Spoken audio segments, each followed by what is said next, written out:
What's going on, everyone? Thanks for tuning in to another episode of the Ducks Dish podcast. In case you're new here, I'm your host, Max Torres, publisher and lead editor of Ducks Digest, covering the Oregon Ducks for Sports Illustrated over on Fan Nation. And today we have Friday Flock Talk on a Saturday. I know it's the title and the day of the week don't quite line up, but I really like this segment. It's fun to kind of touch base with you guys and try to let the viewers kind of guide the show.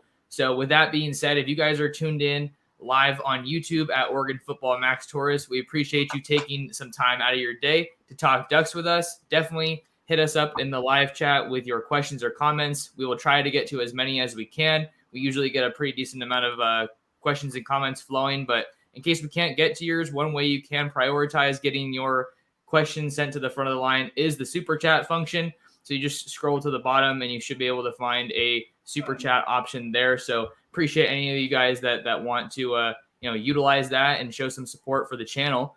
But with all that being said, I am joined by my good friend Rian Winter, aka Sports Chat 503. Thanks for being here, man. How you doing? Of course. Thank you, Max. Doing awesome. Just got back from the beach. Everything's good. Yeah, you are an Oregon traveler. It really seems like you're making the stops and taking in the state for all its beauty. So I'm glad you were able to check out the coast and hang out there.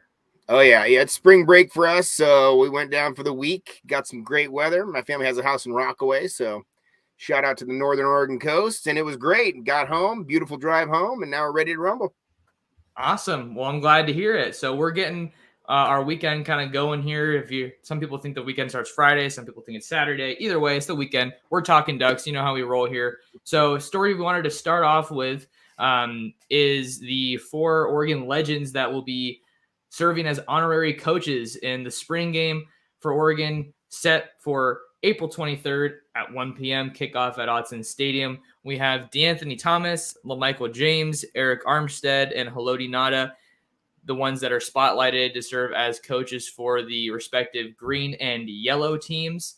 And I think this is a great way to generate some excitement. I'm going to pull up some quotes here from Lanning in a second, but just kind of wanted to get your reactions, Ryan, to this move and kind of maybe what it means for the spring game and just for Oregon. Yeah, I like it. I mean, I like what Dan Lanning's done, since he got here. There was a group of people maybe in the camp that wanted a coach that was going to be here long term. And I felt like each move that he's made since he's been here, since the very first thing, he had that Zoom call with all the ex-players or a bunch of ex-players. And I thought that went a long way to cement him in here a little bit. That picture with Joey in the front room means a lot to me.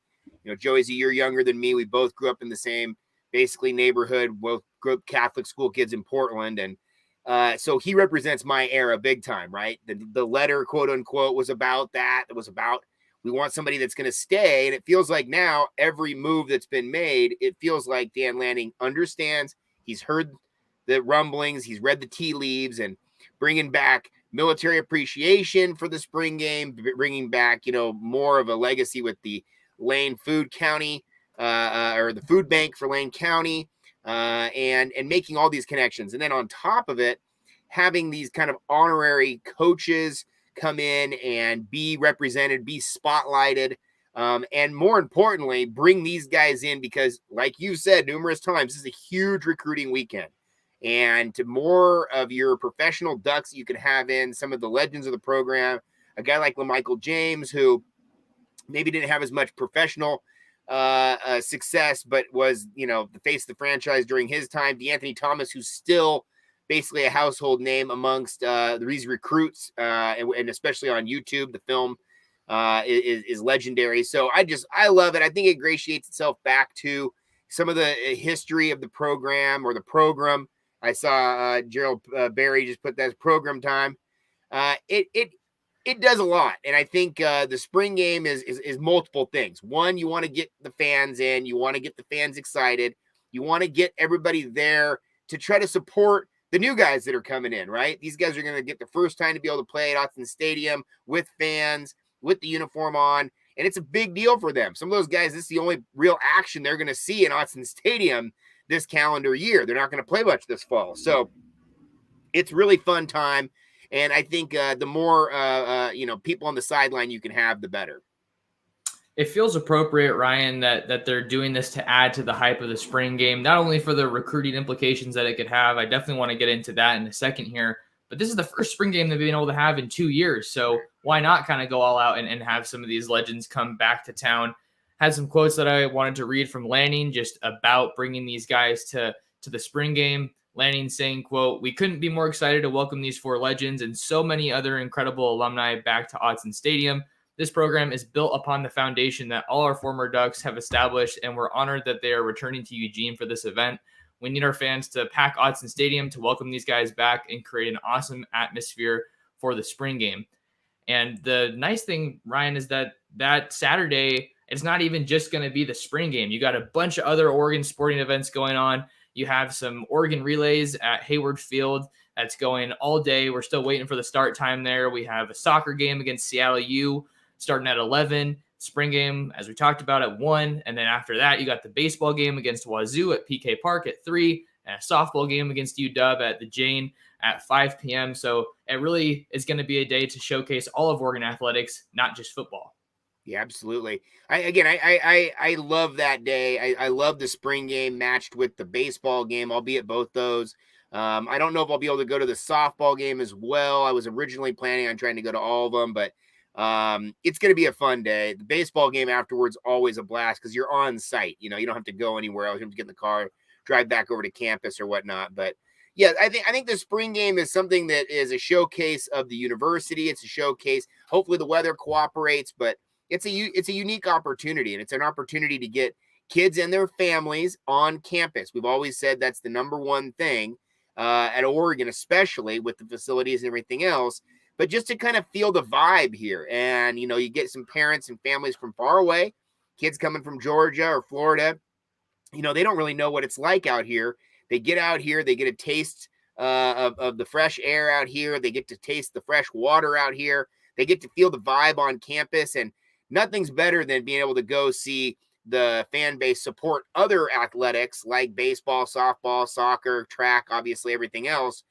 Knowing that football is obviously the number one. So having the football kids come in, families come in, and be able to see how Oregon supports just a regular spring game, not to mention all the other games, I think is fantastic. You mentioned players coming from far and wide out to Eugene, and one guy that we definitely want to put on everyone's radar here on the Ducks Dish podcast is 5-star running back Richard Young from Lehigh Acres out in Florida. Perfect example of someone that maybe typically wouldn't make that trip, but he is making it all the way out here for the spring game. And it kind of leads into the point that I wanted to make here about why I think another reason that I think it's so notable that they're bringing in all these legends is there are a lot of other big time schools that are holding their spring game that day, April 23rd. You have Notre Dame, you have Oklahoma. There's been some chatter of a Baker Mayfield statue being unveiled that day. So we have to see what happens there. USC, which is one of the big competitors for Oregon on the recruiting trail, and Texas. So with so many other schools vying to get these guys on campus, or how does Oregon make it more appealing? They say, hey, come meet these legends, come hang out with them. And that's something that we're already seeing Dan Lanning do on the recruiting trail, having some former legends, former Oregon football alumni coming through town while these guys are on visits. And I think it just goes into the strategy that is recruiting. Haven't had a bunch of huge recruiting weekends, at least throughout March right now. It's kind of another relatively quiet weekend for visitors right now. I know there's another coaching clinic coming up in the month of April, but all that to say, it's so important to get these guys on campus because someone can say, Oregon's my dream school. I grew up rooting for them, this and that, but it's really all lip service unless they get out to Oregon. A lot of these big time prospects that the Ducks are after, they grow up in the South where they're communicating with these SEC schools sometimes as early as 7th, 8th grade. But if you can get these guys on campus, you have a chance to really turn that interest into something super legitimate and really just, work your way up the list for a lot of these big time recruits. Yeah, I totally agree. I really like the opportunity that the spring games offer. You brought up a great point about the conflicting spring games. That's kind of one of those early ways to kind of maybe have a recruit choose early, and say, hey, what do you want to do? What campus do you want to be at? Which one do you want to see?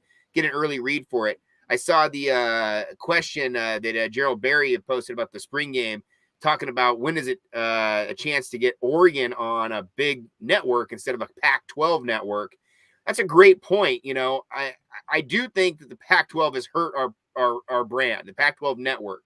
It's not ideal at all. And even in a LA market, even Trojan fans, Bruins fans, they came and watched their own team. So that's a terrible situation. Hopefully the new commissioner, George Kliavkoff, will figure that thing out and put our best foot forward, because the Pac-12 does deserve better than that. Big picture, though, I do think that Oregon's spring game has progressively gotten better and bigger each year. And I would like to see, this year, obviously Dan Lanning hit the ground running. There wasn't a lot of time to put this into play. But I feel like he's been on brand the whole time, saying this is the number one thing. Be there when you can. He's been promoting this day the entire time he's been here. It'd be interesting to see what he puts into play for next year, because it does feel like this could be a really big showcase day if you have a whole year to plan for it and get as many of those kids and families out here for it. I don't know exactly what he's going to be working with when it comes to recruiting. I have really high hopes. And I do think we've seen some pretty good things so far, but it'll be interesting to see how he recruits long term. Yeah, great question here from Gerard that we have up on the screen, just talking about how the Pac-12 network is potentially hurting Oregon recruiting. And I think that the more opportunities you have to showcase your programs in the Pac-12, not only Oregon, it makes sense that Oregon would maybe get some kind of preferential treatment, if you want to call it that. Oregon and SC being the premier football brands, at least in the conference right now. Washington has kind of been relevant in the past, but they're just a dumpster fire right now. So we'll see what Kalen DeBoer can do out there. But yeah, couldn't agree more on Gerard's point right here. And then also have a super chat, first super chat of the day, coming from Mikey G. Appreciate you, man. Thanks for being here. Talking about the legends coming back for the game. Mikey G said, not only does it excite the fan base, I think it strengthens legacy and heritage for the program. Love it. And another reason that I like this, Ryan, is because Lanning said when he got hired how important it was going to be to have those relationships with the former players, make it somewhere that they feel like they can come home to. It's a program that they've built. And it's not just lip service right now. We have to see what ultimately happens on the field in 2022. But it feels like doing a move like this it's like Lanning is just doing everything that he has said he was going to do, from a, at least from an optics standpoint. And I think that it only strengthens your confidence in him, because being a head coach and running a program is much more than just what you do on the field. There's so much more to manage. And I think with him being a first-time head coach, seeing that he has the maturity and the know-how from previous experience to do a move like this, I think is really good. And I don't want to blow it out of proportion and say, it's going to be a game changer, but certainly putting the best foot forward for Oregon and really helping to ramp up the importance of this spring game, seeing how important it is for the Ducks in any recruiting cycle. I totally agree. Sorry, Gerard, if I butchered your name the first time. I tried to read it real quick. I think I called you Gerald, but I'm sure that's not been the first time. I agree. I think the spring game is a key day, something to look forward to all year, especially the way it ended this year. You ended with a really bad taste in your mouth. Obviously, the Duck fans that were in the bowl game, the Duck fans that were at the Pac-12 championship game, had a real rough run of it there at the end of the year. And you want to just flush that year and move on to the next one. And there's no better chance to do it than have a brand new coaching staff with a brand new philosophy. And you get a spring game for the first time after 2 years of having COVID taken away and whatnot for fans. I think this is going to be an exciting time. No doubt about it. So, more excitement continues to build for the spring game as the Ducks work their way through the final days here in March. Spring football does ramp up again on Tuesday. Cannot wait for that, considering that I was out of town, unfortunately, the last time that we had spring football going. But let's transition into our next topic here. Give me just a second while I get my screen share figured out here. We've had some issues in the past, but I tested it out before we started tonight, so excited about that. Ducks got a new early enrollee here in the 2022 signing class that touched down in Eugene today. Lincoln San Diego cornerback Jaleel Florence announced that he has arrived in Eugene. He quote tweeted his dad's picture here on Twitter, saying, "Finally home and here to stay. Thank you guys for welcoming Pops." So this has got to be one of the most important additions for Oregon as far as spring football goes. with only 2 practices in the book, I think it's great to get him on campus now with a majority of the spring still to come, with cornerback being a major position of need after the losses of Mikael Wright and DJ James. A lot of people maybe want to put some pretty lofty expectations on Florence, and I think that he has all the potential in the world to do that. And having him on campus is only going to help elevate this group, help him get ready for what's to come. And I think it's also important to kind of manage expectations, because I've talked before about how difficult it is for a cornerback to start early, as far as, kind of ranking the positions to start as a true freshman. But I wanted to kind of bring in a little side note here. I've been reading a book by Lou Holtz called Wins, Losses, and Lessons. So really good book. Would recommend any football fan to go read it, even if you're not a Notre Dame fan. But it was really cool because we kind of got to peel back the layers of his coaching philosophy. And he said in the book, just because we had an inexperienced team some years, I thought that was just an excuse. And you're only selling yourself short if you think that you're young, if you think that just being young means that you're not going to be ready to contribute at a high level. And I love that mentality. And I have no doubts that that's kind of trickling over into this Oregon situation, seeing that he is one of the higher rated guys in this class. Absolutely. I think a lot is to be said about these guys that come in with a lot of hype. And I know he's the guy that came with a lot of hype. I think it's really important to kind of temper expectations a little bit until they start playing well, then ramp it back up. That's totally fine. But I hate these people to be, I would hate for these people to be disappointed with a player if the player doesn't meet up with the expectations they have. I mean, it's a dangerous process when you get these kids that are juniors in high school and people are already saying they're the next NFL draft pick for Oregon. It's like, well, this kid hasn't even played the senior year of high school, more or less any year in college. But I do think the cornerback room has some depth issues, but I do think there's a lot of talent there, a lot of young talent too. I think Dante Manning is going to have the big year this year. I like Christian Gonzalez coming in. I think he fits a real need on day one. But it was interesting to see Brian Addison last year. I feel like he played pretty well at the end of the year. And, you have such strength with your safeties, with Bennett and with Jamal. I think you're going to be really fine. Steve Stevens, even, these guys. But then moving Jonathan Flo over, I thought was really interesting, just adding depth to that room and adding different athletes to that room. So, yeah, I agree. I think Jaleel will be able to come in on day one and provide a pretty strong opportunity. Whether or not he'll get major playing time is I don't know, but he'll definitely get playing time in the spring, and that'll be one leg up. And I think there's only one other kid. I think Anthony Jones, the only early enrollee. Am I right? Yeah, he's the only other one that is here currently. But the Ducks are expected to get a batch of more early enrollees as we head to spring football ramping up next week. A couple guys to keep an eye on. Harrison Taggart is another guy that's going to be here early. And then we're also looking at Devin Jackson, linebacker. So definitely some cool guys to keep an eye on as the Ducks resume practice here. And you really want to get as many guys as you can, but at the same time, you got to understand high school only comes around once, and a lot of these guys are multi-sport athletes. Yeah. So you can't fault them for sticking around there. But to your point about the cornerback room, Ryan, I had also tabbed Dante Manning as that guy that I think needs to take a step forward. Albeit a fairly sizable step forward just from last year, seeing that he kind of split some time with Triquez Bridges, being one of those guys that rotated in a lot, but I think he's probably someone you have a little bit more confidence in just because he has a little bit more of the traditional DB size. I think he's around 5'11", 6 foot, whereas Triquez is kind of closer to 6'2", 6'3". So I think that kind of lends itself to Dante moving just a little bit better.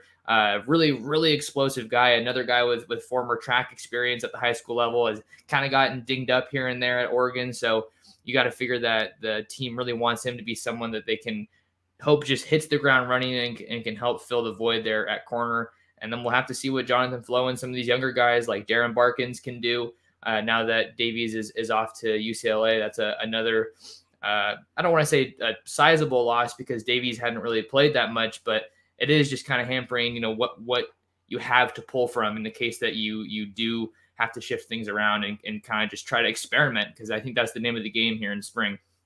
Yeah, and that's a room that they go through a lot of guys. There's a lot common injury spot for those guys. They put a lot of wear and tear on their body. They put their knees into some seriously compromising positions sometimes as part of the game, and they sometimes will go through some injuries there. So you got to be deep, and you got to be well versed. It's an interesting one because it feels like that's a position where, let's say you lose a safety. Well, you're taking a DB over maybe, or you're moving guys around. I mean, even what we saw with last year with Jeff Bossa, where he moved from the safety down to the linebacker spot. So it feels like that's a room where not only are guys transferring, but also guys are leaving their original destination. But things like that happen in college. Kenyon Barner came in as a defensive back. I mean, there's just there weird stuff like that happens in college. You got to try to find your spot. But I do think defensive back is, if it's not the most important defensive position because pass rush has become so important lately,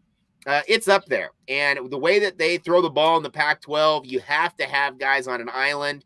You can't double team everybody.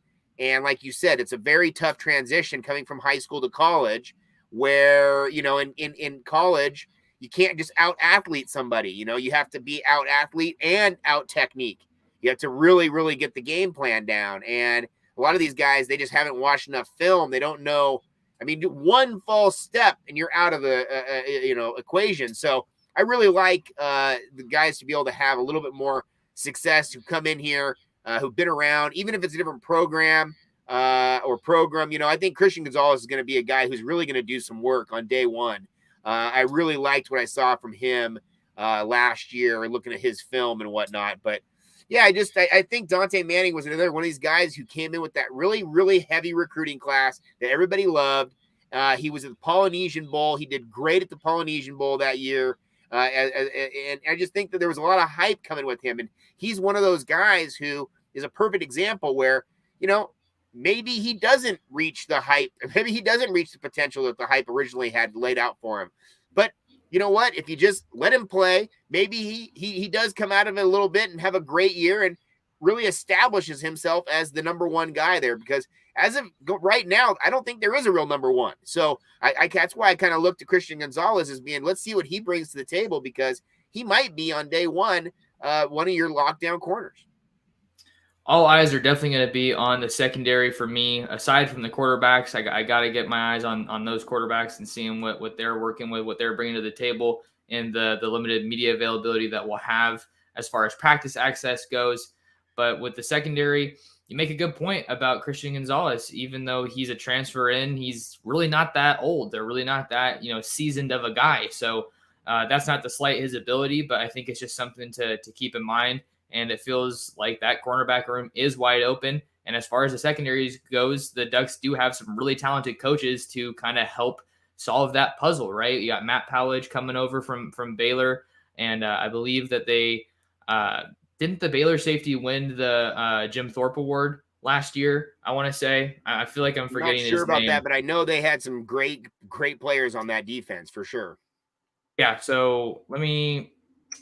Oh, okay, no. So it was Cincinnati's Bryant beat out Jalen Petrie for the Jim Thorpe Award. But the fact that Powledge had a guy that he worked with and was in the top three, because Verome's the other third finalist there. Proven track record of success. Also had some time at Louisiana, and then Demetrius Martin just been to about half the schools in the Pac-12 and is very lauded for his skills as a developer. But we're going to take a quick break here on the Ducks Dish podcast. So make sure you guys stick around, and we will talk some more spring football on the other side of the break.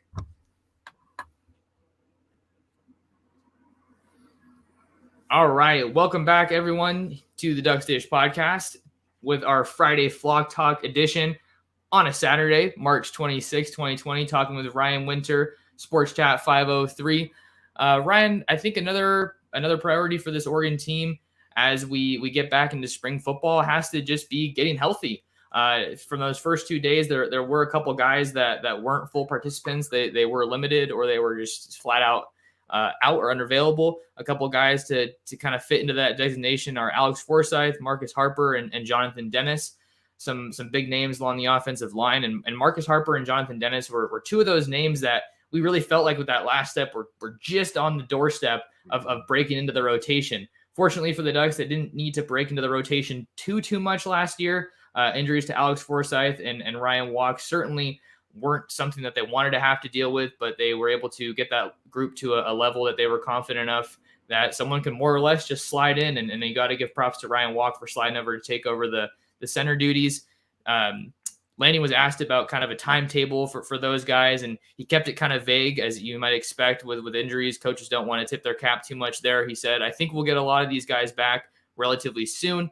And kind of as a result of that, it's allowed Oregon to work some other guys at other positions. You think about Jackson Powers-Johnson going to the defensive line, Jonah Miller going to the defensive line. Those are two guys that came to Oregon as offensive linemen. And I think that you never want to have people injured, Ryan, right? But I think in this case for Oregon, maybe it's kind of a bit, I don't want to say blessing in disguise. I guess I just said that, but I don't think that quite fits it, because this group is going to be fairly deep. But I think after this season, you really kind of have to see what your group is looking like, because you have some guys that haven't had a terribly large sample size, guys like Faope, Bram Walden, Jalen Jeffers. So maybe this spring will serve as an opportunity for those guys to kind of take a step up, and then for this veteran group to really pass down their knowledge. Yeah. Oh, I totally agree. I think this is a weird year because of the COVID situation, right? A guy like Marcus Harper would be 100% in line for a starting job coming in next year. A guy who's put in signals for 2 years now. A guy who knows what he's doing. He's filled his body out. He's right where you want him to be. Only problem is TJ Bass comes back. Big Sala comes back. And you have this kind of what you had when Penne came in, when you had this established line that was all basically the same age. And because of COVID now, they're like 6th year seniors. I mean, some of these guys have been there a long time. So, I agree. I think Ryan Walk, he's my favorite on the offensive line personally. The guy's so versatile, such a great story, just absolutely all heart. He's the type of guy you want on your team. He's an absolute gamer, intelligent, knows the game so well.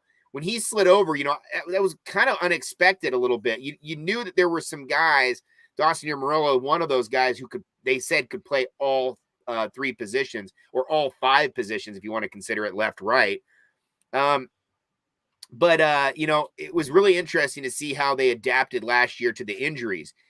I don't know what their philosophy will be this year. I don't know if Clem's going to have that same type of philosophy. He might have guys stay guards and just bring up the next guard. If TJ Bass goes out, you might have Dennis come in and play that guard position rather than having Walk switch over and Sala go down, or somebody else fill the other spot. I mean, there was so many moving parts last year with those injuries, but it felt like the same guys were playing every week. I mean, you had obviously some of the back spasm stuff with Alex, and you couldn't quite figure that thing out because that's such a weird injury. So you really didn't know what you were going to get even until the game started. It wasn't like a regular injury where he's going to be out for 2 weeks, 3 weeks. You can get the guys ready. This was literally like a game time decision. Can he go? And maybe even at any point in the game, you got to be ready for him not to be there. So that's a strange injury. I would love to see him 100% fully back, not have to worry about that in the future, but we know how the back issue goes. I'm really looking for Dawson to have a big year this year. He played well last year. He was in spots, but there were times when he was really, really consistent. And I just love his attitude. I love his mindset. His brother there, obviously, as well, Bailey, who's a phenomenal golfer, by the way. And these guys are just ready to go. I think this is an offensive line group that wants playing time, but they know that they've got to sit and wait almost another full year because guys, like you said, Bram Wald and other guys, these guys would basically be the next ones up. They'd have to be ready by now. And instead, they're going to probably pump the brakes on them a little bit and have them go another year. But I would love to see Dennis get in quickly and play. I would love to see them switch around the guys a little bit, not just lean on the 5 guys. I don't know if that was a Cristobal thing or a Mirabal thing, but it felt like they were very, very proud of the fact that they had their front five and they really didn't try to diversify it that much. They moved guys around, but they like to keep that group together. And I don't know if this group is going to be the same. I don't know if this coaching staff is going to feel the same way. So I'm really excited. I think Big Saul is going to have a big year. I think he's leaned out. I think he's got some real motivation, family motivation, personal motivation to get to the next level. I think he really looked himself in the mirror and said, he wasn't ready. He wasn't ready physically, maybe even mentally. And so the ideology to sit back and say, I'm going to really focus on the craft. I'm going to really get to the next level. That's only going to help the Ducks going into next year. As far as last year goes, with all the rotation that we saw along the offensive line, that was something that was a bit of a head scratcher, especially in the first half of the season, because we saw it so much and the offense didn't really feel like it was gelling. And we were asking the coaching staff that kind of question, like, do you think that it makes sense to keep bringing in these other guys and kind of switching up their looks? And I think big long term, it did help because of the injuries that they had. But just from a consistency standpoint, I think when you have a new quarterback coming in, bunch of new faces in the backfield, aside from Byron Cardwell, I'm going to be curious to see what the approach is of this offensive line crew led by Adrian Clem. And I feel like the versatility is definitely going to be something that is still a priority. But I wonder, like you were saying, if it makes sense to stick with something that's a little bit more consistent and just, okay, this guy goes down, then we know that it's going to be this guy, not this guy or this guy, because of the versatility that they have there. But at the end of the day, versatility is never going to hurt you. Right. But expect Adrian Clem with his NFL experience to get this group right. And I wonder if that was the point I was going to ask and kind of bring up to the table here in the discussion is we saw the offensive line take a totally different approach with Mario Cristobal and Alex Mirabal when they were here. They were just recruiting absolute behemoths of human beings.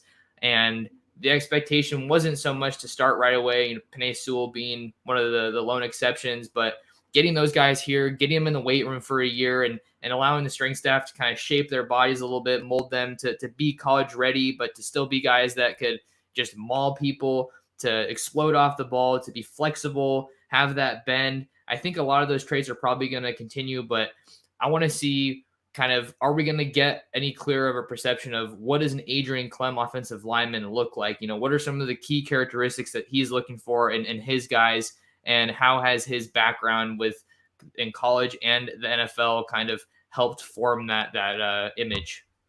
Yeah, I mean, there's kind of a standard approach to offensive line, right? That I think can apply itself anywhere, but it feels like we've had the two extremes, right? It feels like we've had the Chip Kelly light offensive lineman, the 6'5", 270 pound, 6'3", 265 pound, maybe even some lean guys in there, and maybe one or two guys at around the 300 level, to everybody at 300 pounds almost. A Ryan Walk at a guy who is under 300, but size wise maybe doesn't have the same height that some of the other guys have. But you're right. During the Cristobal era, we're literally trying to get the biggest guys possible. I mean, I don't think we've ever seen a guy bigger than Feope when he walked on campus the first time.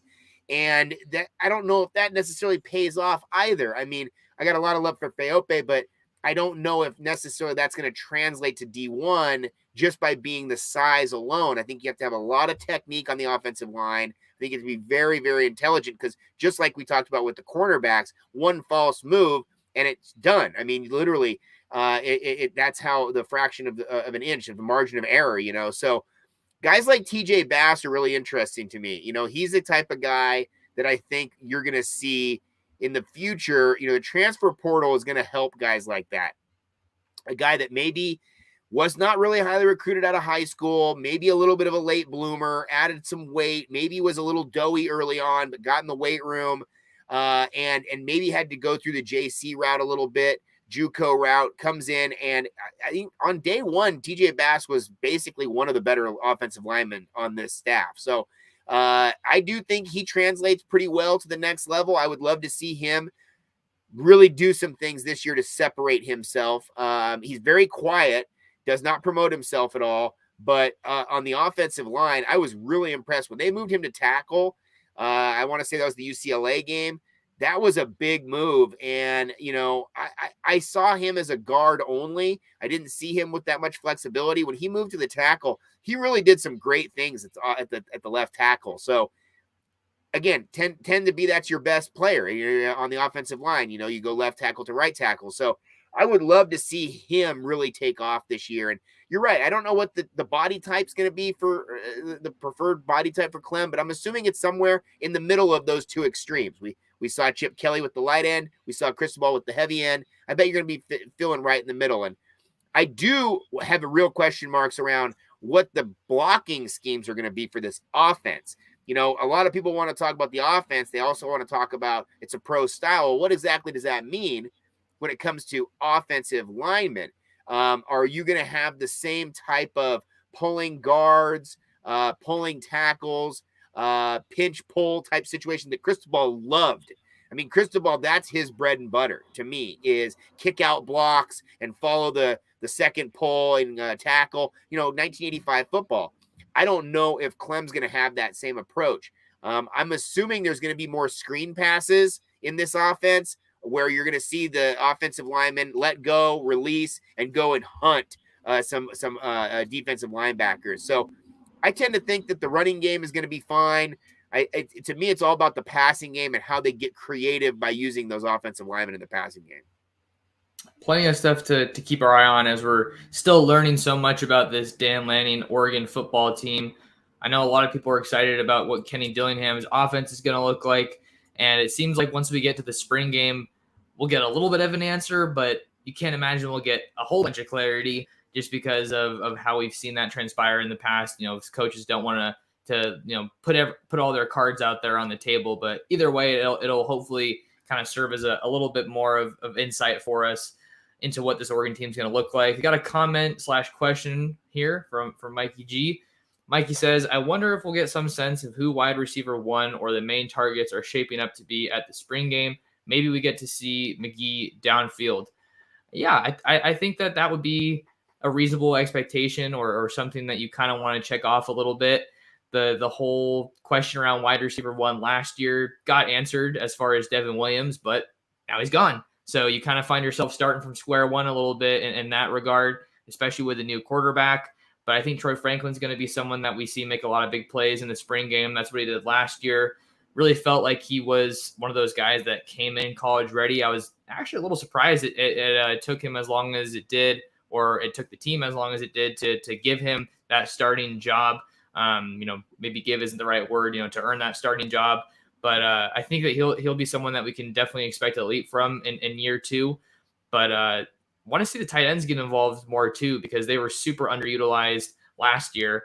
But let's see what do you have to say about this one, Ryan? Well, I think it's going to be Chris Hudson is going to be your main guy. I think he impressed the living heck out of me. Obviously, he got the most pub with that Cristobal reaction on the sideline where he had the eye contact. Cristobal's completely screaming at him and berating him before halftime. And, I was just really impressed with his ability to get yards after the catch, his ability to just stick his nose right into the teeth of the defense, get catches across the middle.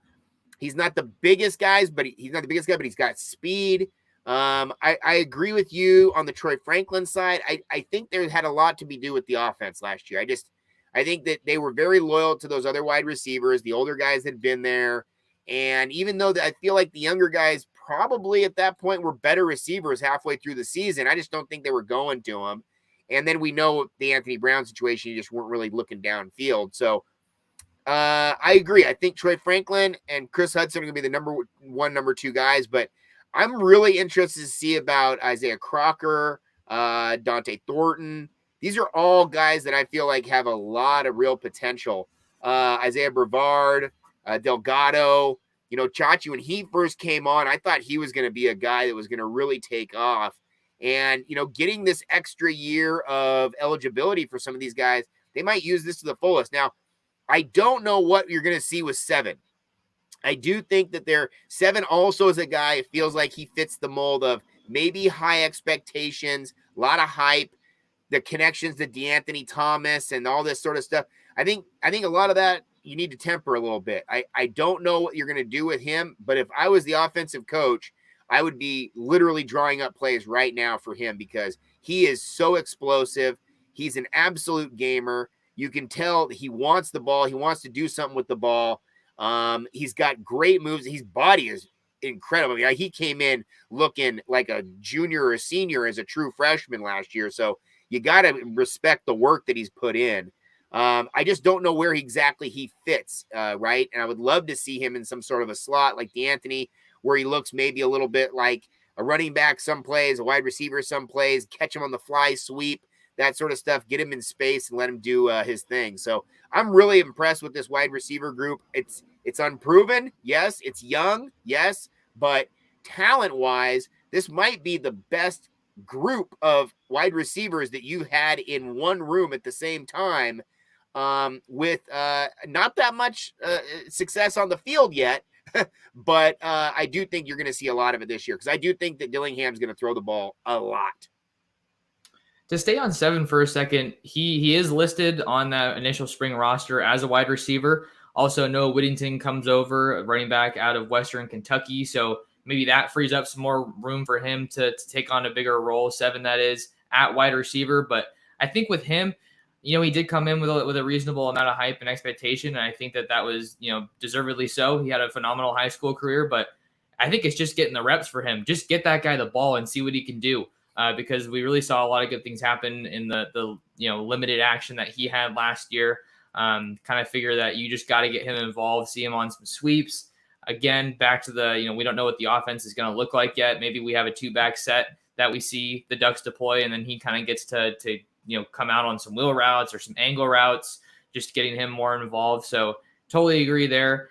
We had a question from Brock Rogers. Brock asks, when will the roster update with player weights and heights? Go Ducks. Yeah, I think with this, it's a question that a lot of people are asking, but I believe last year when I was covering this team, it didn't happen until fall camp. I think, one of those first couple practices, I remember getting handed a physical roster that finally had some weights.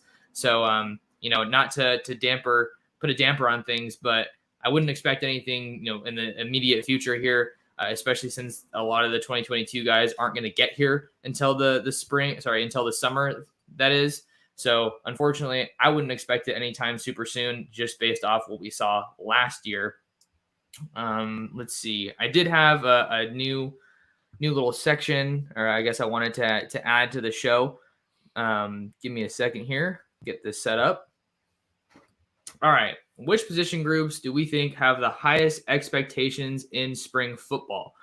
This is one that I think is going to inspire some pretty interesting conversation, Ryan. For me, I want us to kind of tackle this. Let's take one on offense and one on defense. I think that would make it fun. Maybe we'll agree, maybe we'll disagree. Kind of hope we disagree, just to see if there's some opportunity for some productive discourse there. But I think for the offense, I was going to say the offensive line, but I think that is the basic answer. I'm going to go with the wide receivers. I think that the wide receivers have a ton of expectations, largely in part because they're working with a new quarterback. I think a lot of the fan base is probably coming from the perspective that we don't know who the quarterback's going to be, but we think that it's reasonable to expect that it'll be a higher level of play than Anthony Brown had last year. So I think that kind of naturally trickles over to the wide receivers and having some bigger expectations there. Unleashing the skinnies, having some of these underclassmen freshmen really get an opportunity to get involved. We talk about getting downfield, vertical passing game. That's going to have a huge role here.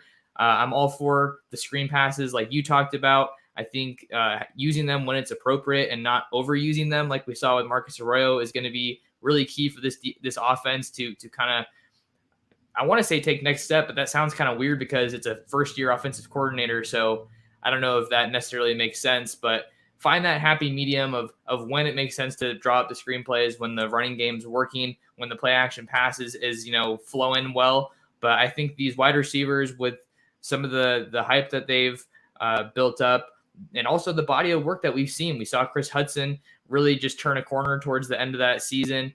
Really liked what I saw from Troy Franklin and Dante Thornton in the Alamo Bowl as far as getting downfield and just making plays on the ball. Really good footwork as well. And I think that it's really those guys' time to shine. And then Isaiah Crocker being another veteran that really hasn't seen the field too much, but I thought he looked pretty good in the limited time that we saw him last year. So I'm going to go with the wide receivers having the highest expectations in spring football for the offensive side of the ball. I like that. I think you're right about the offensive line. I think the offensive line is the most proven of all of the offense. I think that the running backs are going to have a lot of expectations on them because you got to have a running game. And historically, I think it's the quarterback's best friend is a running game. You really don't know what you're going to have with your quarterbacks quite of yet. I think there's high expectation on the quarterback as well, by the way. But I would say running backs.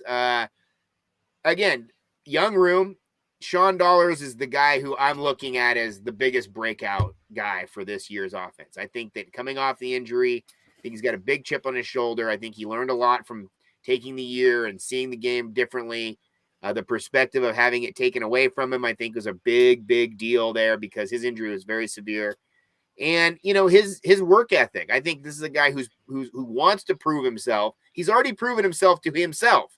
Now he wants to prove himself to everybody else.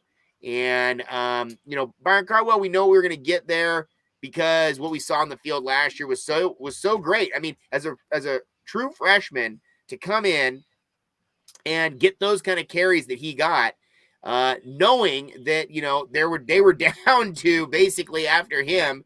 Walk-ons.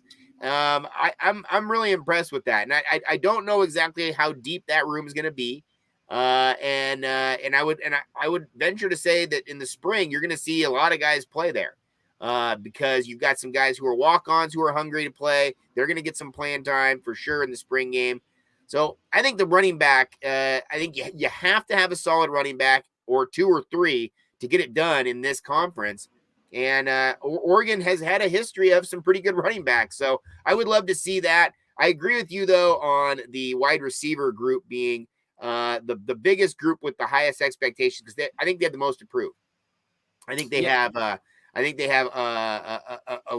very high ceiling, let's put it that way, of anybody on the Oregon offense. I think they might have the highest ceiling as a group, which is exciting because as an Oregon fan, we haven't had that very much with the wide receiver room. You have to go back in time to see wide receiver room with this much depth and this much talent all in the same time at the same space. So I'm excited about both sides of it. But again, I think everybody's focused on the quarterback.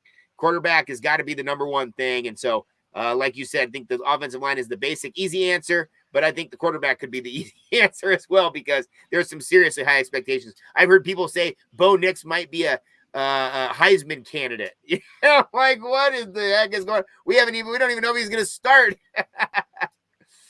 So it's going to be a good time. What do you think on defense there, Max? What are your thoughts there? Yeah, I wanted to there were a couple more thoughts I had on offense real quick before we switched over to defense. So I just want to wrap up on offense real quick. I agree that the potential for that wide receiver group is through the roof. I think you really have to think back to the 2014 season to when you saw some pretty serious depth and a lot of the ball being spread around a lot more. I think with Devin Williams being the wide receiver one last year, he got a bunch of the targets, and then Chris Hudson as well. But on that 2014 team, you had Dwayne Stanford, you had Darren Carrington, Devin Allen before he got hurt. So there were a bunch of guys to really spread the ball around to, and I think that's still the case here. But we want to see that they can hopefully have relatively similar levels of production. And then with the running backs, we got to see what that group. I expect a bunch of different guys to get carries this spring. Got to see if Noah Whittington's going to be here. It doesn't look like Jordan James is going to be joining the team. The 2022 running back signee out of Oakland and Tennessee. Another guy to kind of just give a little bit of a shout out to is one of the scout team running backs, the walk on running backs. You got Aaron Smith, who we've talked about before, but also Ronaldo Spivey Jr. Out of Lawrenceville, Georgia. A lot of those guys don't get the praise that they deserve, and they're really helping the team get some quality looks. Just on the quarterback discussion right now, Brock had a comment, and he was asking, if Ty Thompson doesn't get the job backing up Bo, does he still get a lot of playing time, or will Butterfield be playing a lot too? So this one's kind of hard to tackle right now just because we don't know where things stand, and really we won't have an answer until the fall, I would presume. But I feel like with regard to this question, I think we'll be able to kind of find our answer with how Oregon is able to put games away, or if they let teams hang around, or heck, if they find themselves playing from behind, you're not going to be in that position to rotate another quarterback in. But I think that fortunately for Oregon, with the way that they've kind of managed these two guys, even though they haven't seen probably as much time as they should, is that they do have the 4-game redshirt rule. So if they want to well, no, I don't think that would. Both of those guys have already redshirted, so that's not even worth saying. My bad. But I think basically how they're able to handle the games is going to be very indicative of who kind of gets some more playing time there. But I think that they're both really deserving of it. Obviously, Butterfield's been here for a while, and people are just itching to see Ty hit the field. So, man, I don't know. I think that they'll probably both get a decent amount of time, but at least with Ty being the kind of solidified backup last year, I'd probably have to say that I would lean more towards him getting some of those snaps if he does indeed end up backing up Bo. Yeah, I agree. I think that the whole time, obviously, I was talking with my son today driving in from the beach and saying, what do you think about this quarterback situation? He's very much Ty Thompson. He's anti-Bo Nix. He doesn't like the fact that Bo Nix is wearing number 10. And I'm like, there's all sorts of different stuff there. And I think he speaks for a pretty good portion of the population out here. I think the Duck fans are very split on this one. Now, at the end of the day, whoever is the starting quarterback, I think they'll support. But going into this, they definitely have their favorites. Jay Butterfield, the guy who got his first hole-in-one this weekend, so shouts out to him on the golf course. But this is a guy who, when I heard pro-style offense, I immediately thought of Jay Butterfield. I thought, okay, this is going to lean right into his breadbasket. This is a guy who's a big kid. He can throw a good ball. If he's not asked to run the ball like they were last year, this might be a good offense for him. Now, not to say he can't run the ball, but he's much more of a pocket quarterback. Now, the thing about Ty Thompson is the word on the street, again, just reading the tea leaves, was he wasn't ready last year. And for all the people who were saying, got to go with Ty, got to start the freshman, I would say the only reason you're going to start the freshman is if your season's completely falling apart. And it really wasn't until the very end of the year, right? Against Utah. Yeah, and at that point, it doesn't even matter, it really. So the Ty Thompson thing is interesting. I think that there's a lot of hype on him. I don't know if he'll be able to follow through. I don't know if he'll meet the expectations a lot of people have of him. But I do think that Bo Nix is going to be the starter. And as soon as he transferred, I was like, this guy's obviously the number one pick right now, with the history he has with Dillingham, the history he has as a starting quarterback in the SEC, and all the other sort of stuff. He's got all the tools. It's just whether or not he can do it here with this group. The real question, though, is with the transfer portal right next door, if Bo Nix does get the start, does Ty Thompson hit the portal? And I think that's the biggest fear, is that Duck fans have said, and we've talked about this over and over, that you might get yourself into some sort of a death spiral if you can never get a kid and develop a kid coming up from the start. And if you're constantly going off and looking for, the best quarterback transfer, you might find yourself in a really nasty situation where none of your young kids develop, A, or they transfer, B. Either way, you're left with your transfers and some walk-ons. And I would love to see Jay Butterfield get an opportunity this spring instead of it being just Bo Nix and Ty Thompson, because obviously I'd love to see him throw the ball as well, because I think he might fit the offense best out of all three. I also, though, believe that this group of coaching staff and this staff is going to really fit whatever they're going to do to their players. I don't think they're going to come in with a very solid approach and have the players fit to their approach. I think it's going to be the exact opposite. I'm going to see what they're going to get. They're going to see what they have, and they're going to mold their offense around who they have, at least the first year. So that actually might be better for Ty Thompson.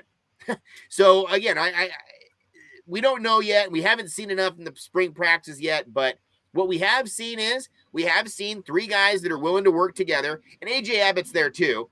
But we have seen guys who are willing to work together and willing to make each other better. I think that's the key thing. Ty Thompson's tweet saying 10 toes down, that fired me up. I wasn't necessarily a 100% Ty Thompson guy, but at the end of last year, before Bo Nix transferred, I was definitely looking forward to this spring being Jay Butterfield and Bo and Ty Thompson to see what would happen. Bo Nix threw a wrinkle into all that, right? So I think that could be one of the other reasons why some of those Duck fans like my son are upset with that situation. All right, so we're wrapping up the offensive side of the ball. Which position group has the highest expectations for Oregon in spring football? I said wide receivers. Ryan more or less kind of agreed to me, but also slipped in that quarterback. You could make a very good case for quarterback, as we have kind of shown here with the recent commentary and Brock's question here. So now I want to switch over to the defensive side of the ball. Which position group for the Oregon defense has the highest expectations? I started off last time, so I'll give you the floor here, Ryan, as we tackle this one. Defensively, it's all about the linebackers to me. I think that Justin Flo is the main guy defensively. I think Deshaun Dollar is the main guy offensively that I'm thinking is going to be the breakout guy. The linebacker core, I think it's going to be unreal. I think, Flo, I call him the apex predator. The guy is just absolutely insane out on the field. Whether or not he can stay healthy is the real question. But, I think what you have with Noah Sewell. I think you're going to be having some great expectations for Jeff Bossa.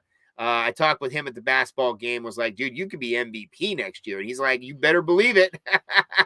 So he's got all the confidence in the world, super athletic. I love the move of Adrian Jackson to the middle. I love Keith Brown, what he brought to the team last year. Absolute gamers, absolute stud. So I really like the linebacker core. I think they're very versatile. I think there's guys in there with some speed. There's guys in there with some power. There's guys with both. I think the main thing is just them building a better scheme so they don't leave that middle so wide open. I felt like they were very much taken advantage of last year by the scheme. Other coaching staff just absolutely picked them apart. And it wasn't the linebackers' fault. They were doing what they were supposed to do. They were up on the line when they were passing over the top of them. Or vice versa. So I would love to see the offensive teams that we face this year have some serious troubles against the middle instead of those automatic first downs when it was 3rd and 15. Yeah, I'm going to be right there with you on the linebackers having the highest expectations, just because they're so deep and you have so much returning experience and production at that spot with the linebackers. Drew Mathis is a guy that you lose, as well as Nate Hukalani. But for the most part, you have a lot of the bulk of those guys back and a bunch of promising young talent. You mentioned Keith Brown, who kind of got thrown into the fire and did all right against Ohio State. You can't. It's harder to draw. It's difficult to draw up a harder team to debut against than Alabama. Than Ohio State. Alabama would be another one of those that you could probably count on one hand that it would be, really tough to debut against. But Jackson LeDuc, another guy that got some time towards the end of last year after coming back from injury, thought it really speaks to, his development and where he's at with his football IQ, that he was able to come in and get some really decent snaps. And I thought that the production was pretty solid as well there.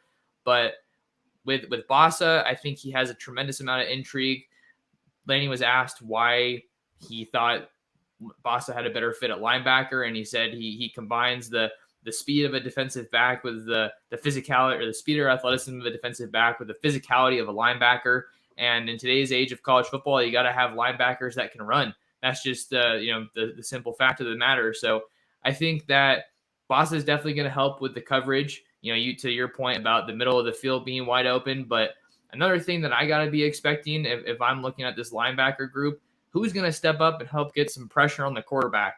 Because those are the two areas that I feel like the defense really had to improve on from last year. There was also some pretty soft, I want to say, I don't know if I say coverage, but I think a lot of people were saying multiple times last year how they noticed that defensive backs were giving the receivers a ton of room just off the ball, which I think can kind of put you at a disadvantage depending on the situation. But I think that, the pass rush has to be something that this group helps generate.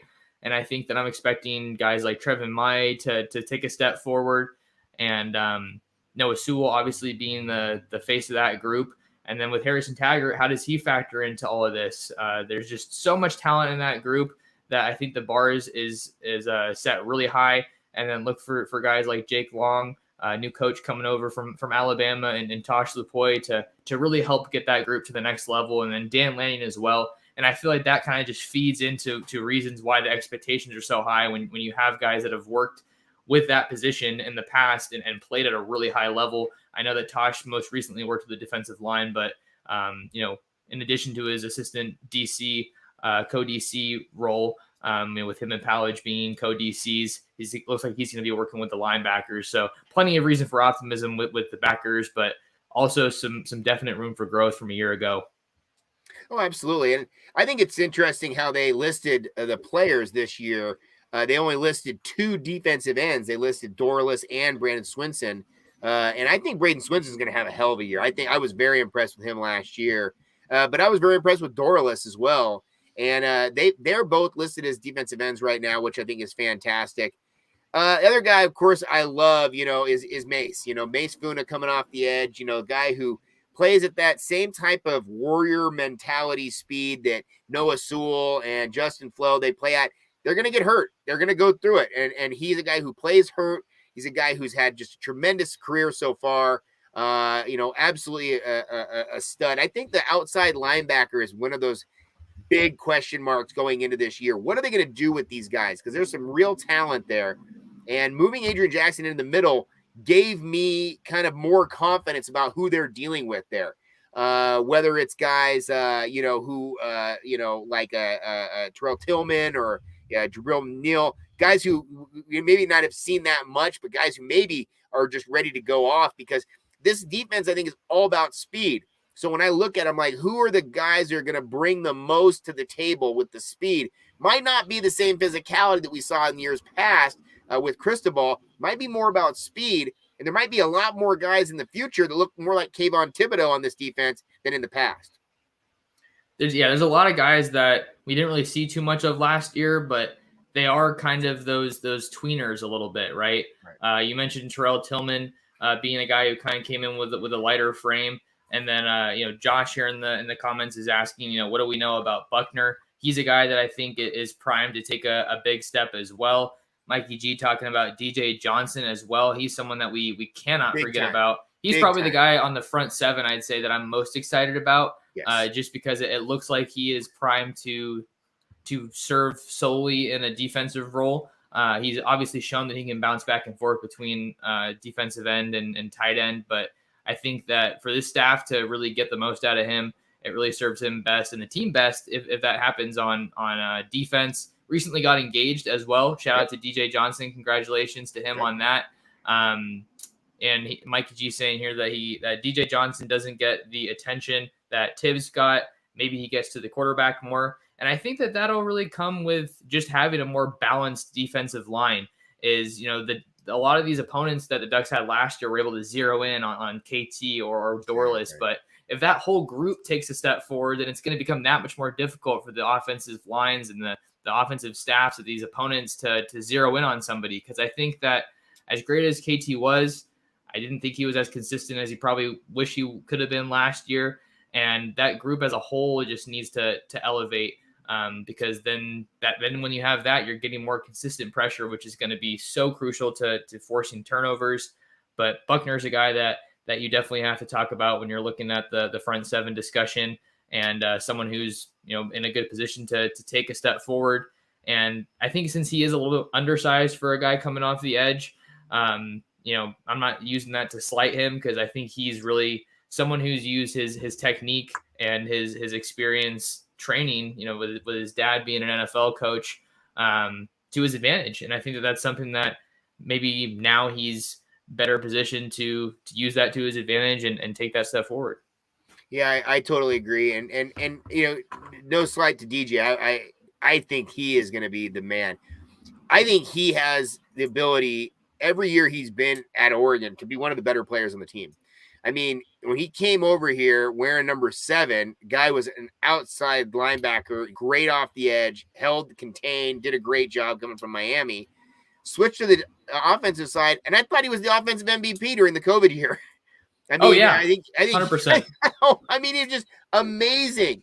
I mean, scoring touchdowns, first downs. He was an absolute sure-handed receiver, and I thought he just was amazing. And then he went and played both ways. And in the last part of the Ohio State game, gets a quarterback sack or a quarterback rush, and then gets the first down in like the last 2 minutes. He has 2 huge plays on both sides of the ball. I mean, who's doing this in D1 football in 2022? And I think with him, just to focus on the defensive side, get his body right, get his mind right. Like you said, congratulations. I'm a big fan of. I'm on Team Marriage. I'm there. And it just, there's something about it, that you get everything put in order. You get this extra year.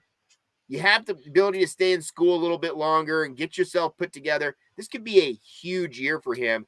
And I would expect him to be able to make some noise into the NFL draft next year, because he'll put up some numbers. I mean, he'll put up some numbers on the bench press, on the cone drill. He's a guy who could really surprise people. I want to say that he was one of these guys who had the most offers of almost anybody in the country as his senior year. I think he had over 100 offers. He's a guy who's been the best player on his team for a long time. And I would love to see him go absolutely crazy this year and get maybe a couple 3 sacks right out of the gate, first couple games, to set the tone.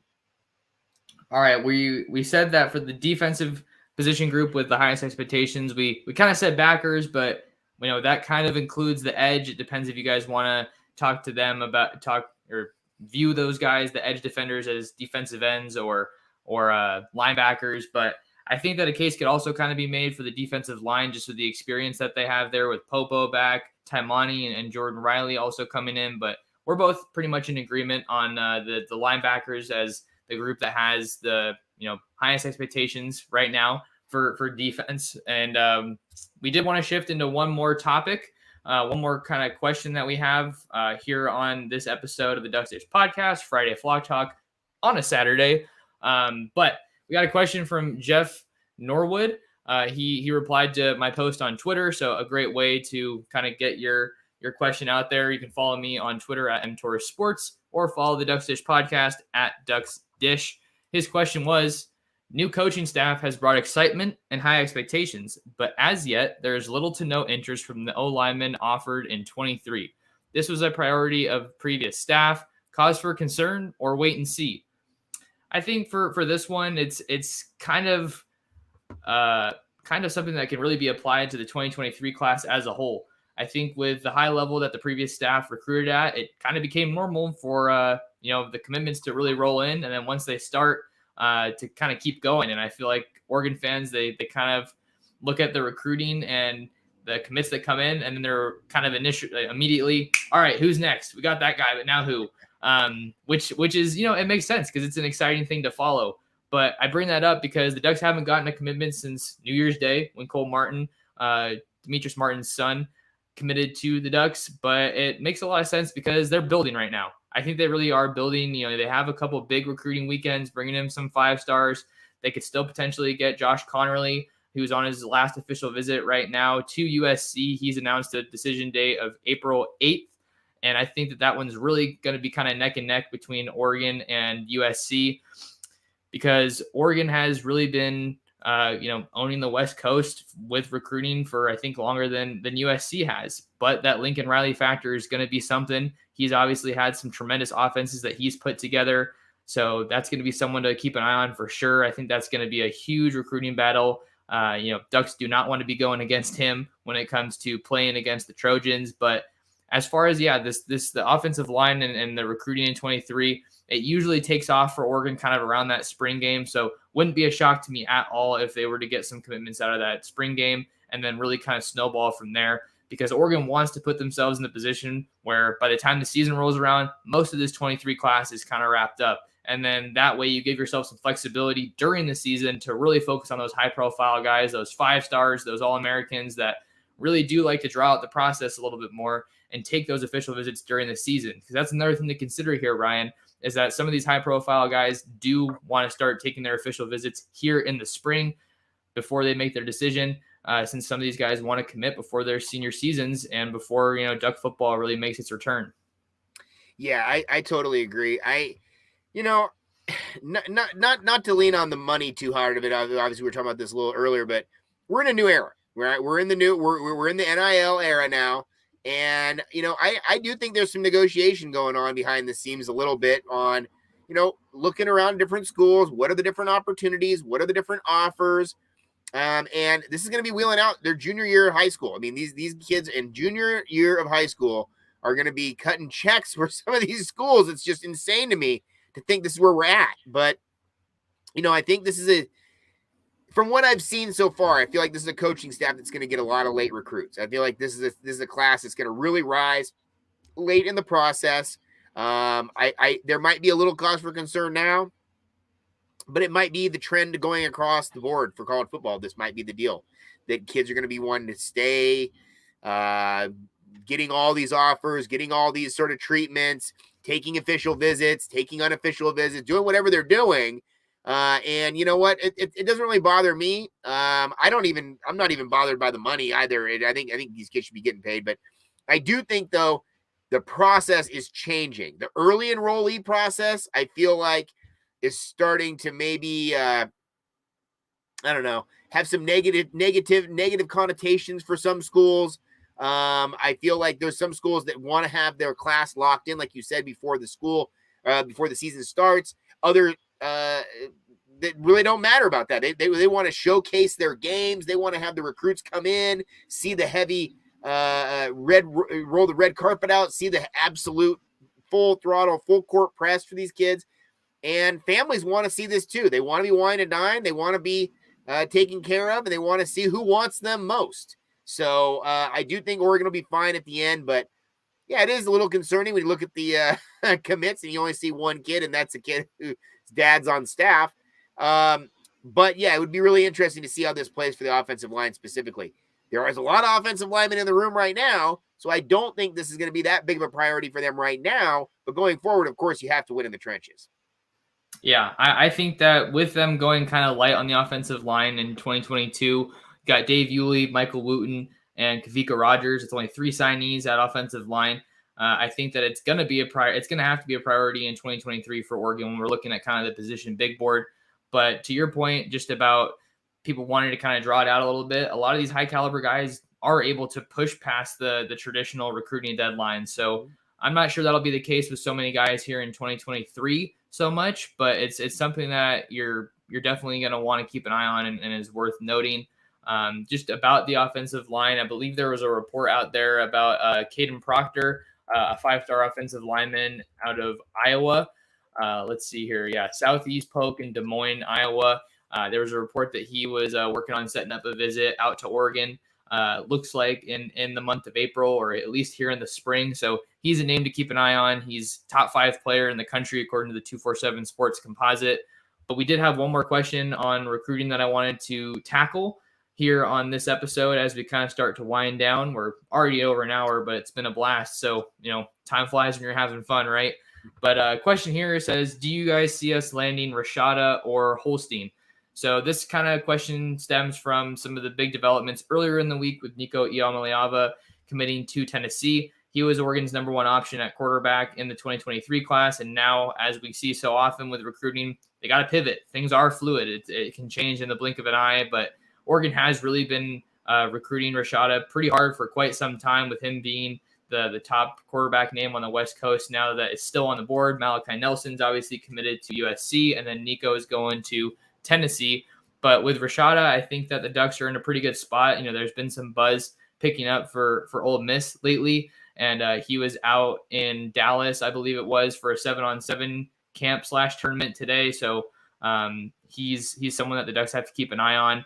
With the Lane Kiffin factor, I think that's going to appeal for any quarterback, regardless of where you're from. Just the success that they've had with their quarterbacks, with Matt Corral being a West Coast quarterback that had some really good success out there in Mississippi. Jackson Dart, I think, has a ton of expectations for his first year with the Rebels, seeing that he was a highly touted guy coming out of high school, kind of had mixed success with USC last year.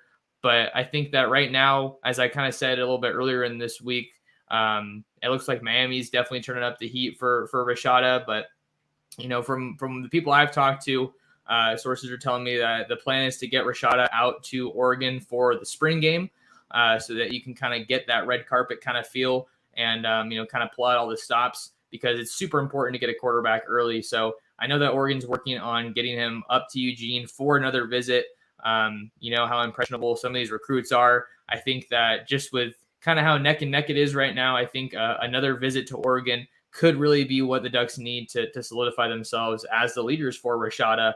And then for Holstein, just to touch on him real quick, you know, he was the guy out of Louisiana that the Ducks offered just about a week ago, I think it was. I know that after he got offered, he backed off his Texas A&M pledge, which had stood for 9 months. And I think right now LSU is a team to monitor for him, with him being obviously an in-state recruit out there in Louisiana, and then Bama as well. A lot of people are kind of waiting for Arch Manning to commit. I thought he was going to be that first quarterback domino, but Nico beat him to it. And Arch Manning's currently visiting Texas right now after he was in Georgia last weekend. So kind of just some updated thoughts, analysis, and insight on the QB picture for the Ducks in 23. Yeah, and I think either way you'll be fine. I don't know what these kids are thinking when they're thinking it, you know, and that's why for me with recruiting, you know, you always want to put your best foot forward, but you never know what you're going to get with these kids, and there's so much influence with their families and everything else. Holstein, though, you know, is a kid who, like you said, picked up a little bit of interest when that went down last week. But yeah, Jaden Rashada, man, that's everybody's favorite quarterback right now. And again, everybody's favorite quarterback before was Nico. So it is what it is for me. I tend to think that the quarterback position is the most important position, but you don't necessarily need to win. You don't necessarily need to have the best quarterback to be able to win in college football. And I do think that there's a lot to be said about that. It is the ultimate team game. It takes all 11 guys to do their job to make things right. And even if you have the greatest quarterback, if you have a bad team to go with them, he's not going to be saved by it. So, it's really an interesting prospect. These guys are young. They've played a little bit of football in high school. They've done well. They go to the camps. They look pretty good. I think that's where I like to see most of their stuff is in the camps. And then you just got to get them on campus and see what they can do when they're here. And now with the transfer portal, it's never ending. So even though you're recruiting, you get a kid in, you still got to look at all the other kids where they went. You could have a kid like Rashada go to some other school and then leave and then come over to Oregon because you kept recruiting him the whole time, or you had good relationships to begin with. So it's just a real up in the air business at this point. Rashada is definitely the guy that you guys want to keep an eye on right now as far as the recruiting trail goes. We know that quarterbacks like to make kind of earlier commitments. And I think aside from Rashada on the offensive side of the ball, looks like the Ducks are kind of building some momentum with Kyler Casper, the big-time wide receiver out of Arizona. The Ducks are in an awesome spot with Jurion Dickey, with him being one of the top prospects in the entire Bay Area. You got to think about Junior Adams and their close relationship with Junior Adams being from the Bay Area as well. That bodes well. So kind of a couple of names to keep an eye on. And then aside from that, I wouldn't be that surprised if the Ducks did start to pick up most of their momentum in this class on defense, seeing that this is kind of the direction that the team is heading, with being a defensive-minded team with Lanning taking over, which I don't think is a bad thing at all, even though the history with Oregon is kind of favoring the offense, I think, and kind of that glamour that people usually tend to associate with Oregon. But that's kind of just some recruiting notes that I wanted to hit on. I got a couple updates that I'm going to be working on publishing here in the next couple of days. 2024 five-star safety Peyton Woodyard. He's going to be in town with his teammate Ty Lee, another safety out of St. John Bosco. So that's 2023 and 2024, with Woodyard being 24 and Ty Lee being 23. And then Trey Edwards, the modern-day Catholic linebacker. And then I got another running back out of Mississippi that I'm really excited to have that update out there. But we've been going for quite a while here, Ryan. So thanks for bearing with me with the recruiting stuff. I kind of tend to ramble there because I'm really fired up about recruiting. But anything just Oregon football that you wanted to kind of bring up here or just put out there that we didn't maybe get to touch on? No, I'm good. I actually got to bounce so I can pick up some of this takeout that my son just ordered. But let's continue the conversation. Again, I think we hit a lot of stuff tonight. I'm fired up, man. I'm fired up to see how this after spring break, how these practices go, and again, just a great time to be a Duck, man. Absolutely. So we are going to have you guys covered for all of spring practice. That gets going again on Tuesday. Ryan, wanted to give you a chance, since you came on here so often to help out, just to plug yourself and kind of where people can find more of you. Oh yeah, man. Sports Chat 503. I'm on YouTube, Twitter, Instagram. Check me out, man. Right on. So that's where you guys can find Ryan. I'll make sure to link his channel in the description below. So go subscribe to his channel and check him out. If you want to find more of me, you can follow me on Twitter at mtorresports. And we kindly ask you, only favor we ask you is to share the show and subscribe to the channel here on YouTube at Oregon Football Max Torres. Really appreciate all the support. And you can find us on Stitcher, Apple Podcasts, Spotify. We'll get it all out there so you guys can enjoy it, and kindly ask for some positive reviews there. If you feel so inclined, like we're doing a good job. Big shout out to Ryan for coming on. Thank you guys to everyone who was tuning in to us live, and make sure to, stay locked in, and we'll be your go-to source for all things Oregon football and recruiting with spring football starting next week. Take care, you guys.